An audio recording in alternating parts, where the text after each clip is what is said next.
This is the world's first look at the Tolino Shine 4.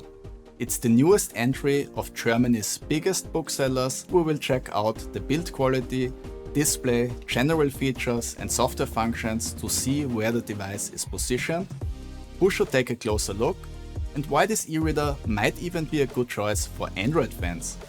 Don't forget to like and subscribe if you find this review useful and to not miss future reviews and comparisons.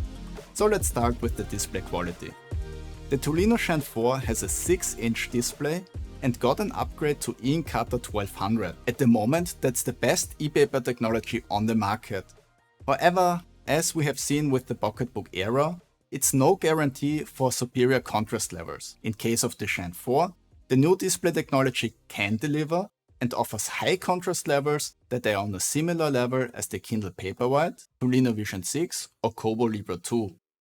Thanks to the deep black levels and together with the 300 ppi resolution, text is sharp and crisp, especially when using the inbuilt LED illumination, which works the same way as with any other current e-ink e-reader. The LEDs are positioned out of sight in the frame and illuminate the screen from the bottom. The light is distributed with a special carrier film which sits on top of the screen. That way, the LEDs don't directly shine into your eyes, like it's the case with backlit displays. Thanks to the built-in lighting, the Shine is not only perfectly readable in direct sunlight, but also indoors and when it's dark. The light temperature is also adjustable and ranges from cold white to warm orange and can be adapted to pretty much anything in between. The lighting quality is very even throughout the screen, with one exception. At the very bottom, there are subtle shadows and halos, but they are not big enough to reach the text and are not noticeable when reading, so not a real issue. Besides that, there's no brightness gradient visible to the naked eye, which makes the Tolino Shine 4 one of the most evenly illuminated devices in the 6-inch segment. There's no ambient light sensor, so the brightness needs to be adjusted manually. Some may have already noticed that the design of the Tolino Shine 4 looks very familiar. That's because it's almost identical to the Kobo Clara 2e. Kobo is the technology partner of the Tolino lines, which means that the hardware of the e-readers is often quite similar. If you want to learn more about the Tolino lines, have a look at my Tolino Epos 3 review, where I quickly explain the history. You can find the link in the description below. Back to the Shine 4. The changes in design compared to the previous model aren't especially big and at first glance not really noticeable. But when picking up the e-reader, you can immediately feel that the housing has been refined. It's especially obvious with the edges, which aren't as sharp anymore. Instead, there are a lot more curves, which makes handling the Shine 4 much more pleasant than the Shine 3. The build quality is great, but I'm not the biggest fan of the hard plastic material in use. It just feels a bit cheap. But same as with the Kobo Clara 2e, the Tolino Shine 4's exterior is made with over 85% of recycled plastic. That makes the e-reader another alternative for eco-conscious readers. While the front of the device is black, the back cover is tinted in a very subtle dark blue, which is so dark in fact that I wasn't sure at first if it's even blue.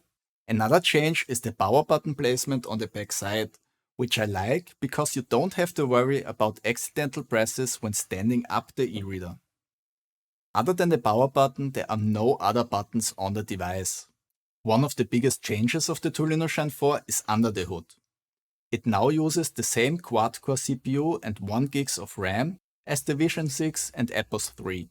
The e-reader is also IPX8 water resistant, which means it can survive up to 60 minutes in up to 2 meters of fresh water. The Tolino Shine 4 has 16 GB of non-expandable internal storage, of which around 12 GB are accessible by the user. And last but not least on the feature list is USB-C, which makes the Tolino Shine 4 future-proof for charging and wired file transfer. The biggest and most obvious difference to the Kobo Clara 2e is the software of the Tolino Shine 4. It uses a completely different user interface. The initial setup of the Tolino Shine 4 is very simple. Connect to your Wi-Fi, log into your Booksellers account and finish the short tutorial afterwards. That's it. If you don't want to log into an account, That's possible as well, but some functions might be limited without logging in, like downloading dictionaries for example. The home screen follows a pretty standard layout with the last 3 books at the top and the shop recommendations at the bottom of the screen. No fancy scrolling or something like that. But with a little patience and tinkering, that can change. I will get to that in a moment. Let's first check out the regular reading related functions. The ebook library offers basic sorting and filtering options, but functions are a bit reduced compared to Kobo or Pocketbook. What's nice though is the option to organize book collections with Calibre tags. Text styling can be changed in the usual ways by adjusting the font, text size, line height and margins. You can also install your own fonts. There's also an alternative reading app available that offers a few more text styling options, but is missing the notes and dictionary functions and is still in beta. The main purpose of this alternative app is for compatibility with LCP DRM, which is used by the largest library provider in Germany.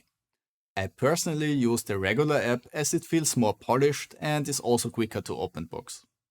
Note-taking works with the virtual QWERTY keyboard by sticking a note to a text selection.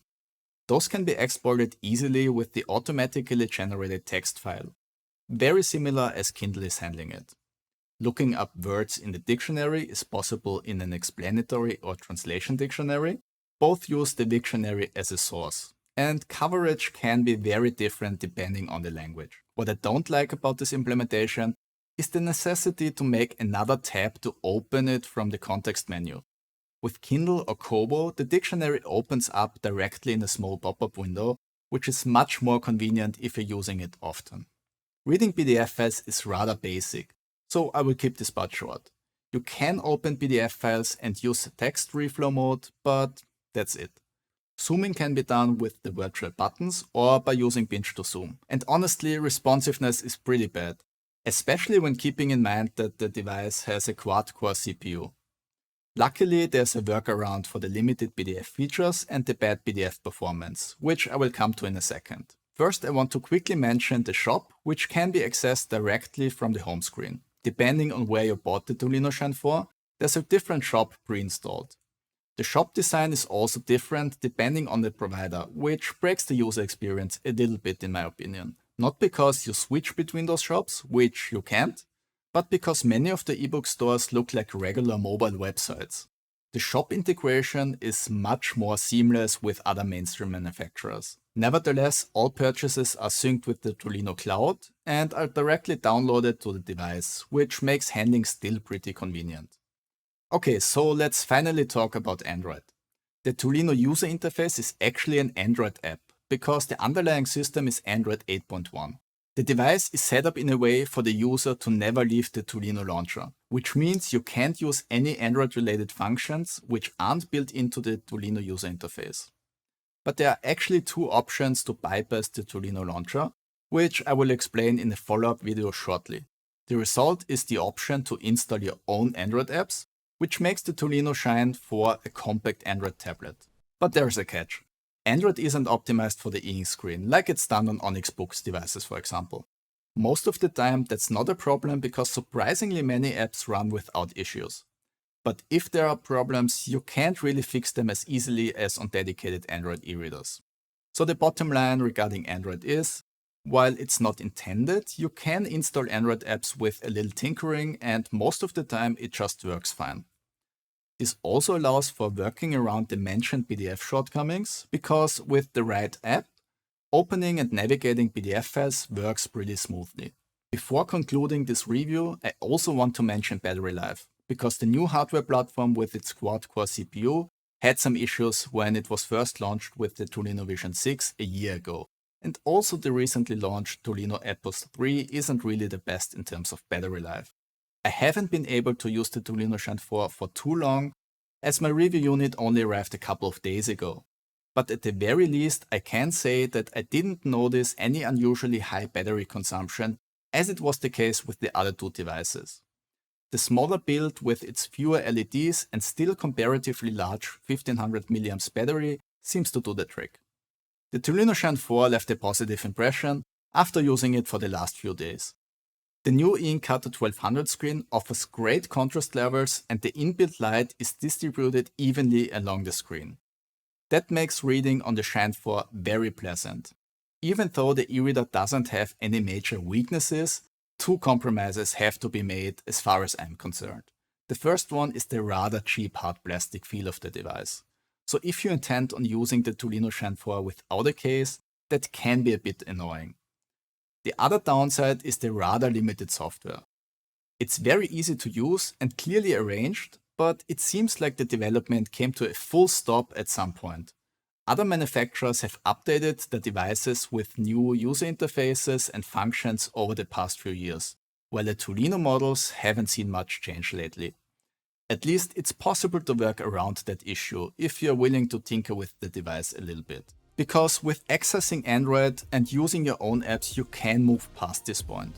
Overall, the Shine 4 is a great compact e-reader, which you should check out if you're looking for a smaller device with a great display and maybe with Android.